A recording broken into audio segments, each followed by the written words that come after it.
What will it be like to go to sleep and never wake up? I'm up here and I'm looking down at these doctors who are trying furiously to get my heart, I guess, started again. I realized that I could even see my physical body. I had that whole white light thing. I remember that I had traveled through this amazing light. I also felt something which I can only describe as a feeling of unconditional love. Loving and gentle. Really? And okay. And Really? there's nothing to be afraid of. It's one of the great wonders of life. It'll pose the next question to you. What was it like to wake up after having never gone to sleep? That was when you were born. My eyes were closed and I was completely in this coma, but I was aware of everything that was going on around me. I could hear and see and feel everything that was happening. I could feel everything the doctors were doing. They were poking needles into me and putting in IV tubes and things like that. And I could see and hear things that were beyond the room that my physical body was in.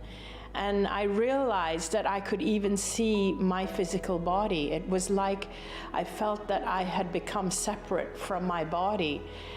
And it felt incredible. It felt just absolutely amazing. It was, for me, it was like the first time in years that I felt so amazing and so pain-free. Death is not the end of consciousness. In other words, we are deluded by a kind of fantasy.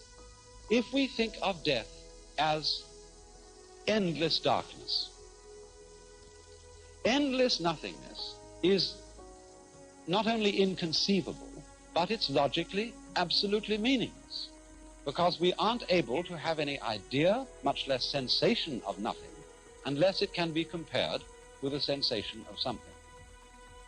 These two things go together. I also felt something which I can only describe as a feeling of unconditional love. It was like a euphoric kind of feeling. I suddenly realized that I don't have to do anything to prove myself. I don't have to do anything to feel that I deserve to be loved. I was loved just because I existed.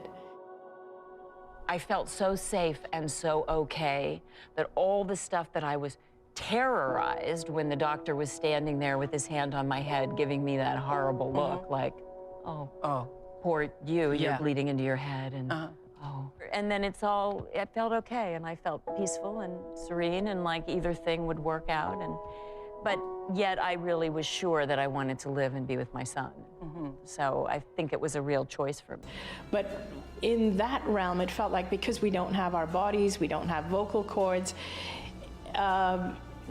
it was like my father's essence and mine, we just merged. So I knew exactly what he wanted me to know.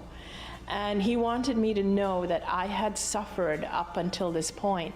And even though I didn't have to go back to my body, if I chose not to go back, I would be missing out on the gifts that were now waiting for me. So I understood that now if I go back, I won't be living a life of suffering anymore because of what I now knew. When you die, you're not going to have to put up with everlasting non-existence, because that's not an experience. A lot of people are afraid that when they die, they're going to be locked up in a dark room forever. And in that awakening, my father said to me, now that you know this truth, you need to go back and live fearlessly. And I understood if I went back, my body would heal.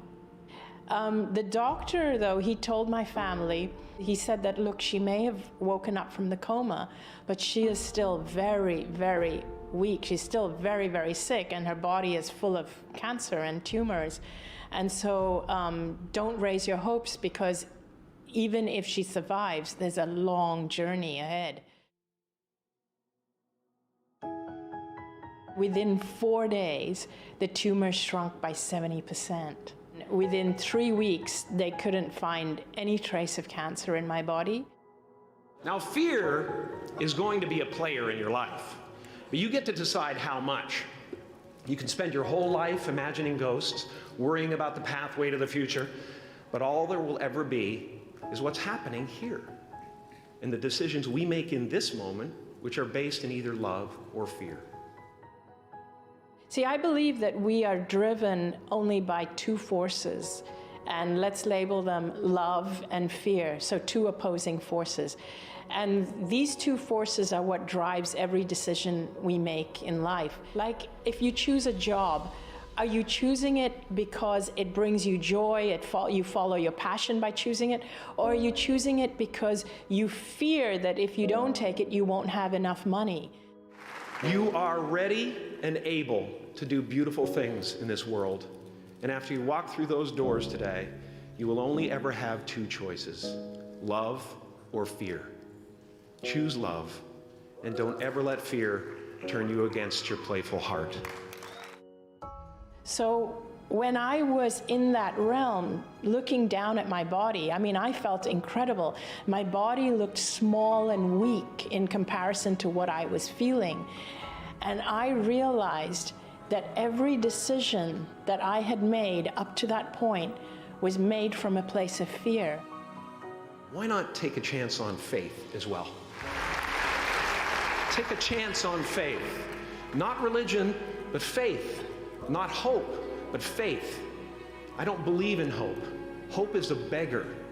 Hope walks through the fire and faith leaps over it.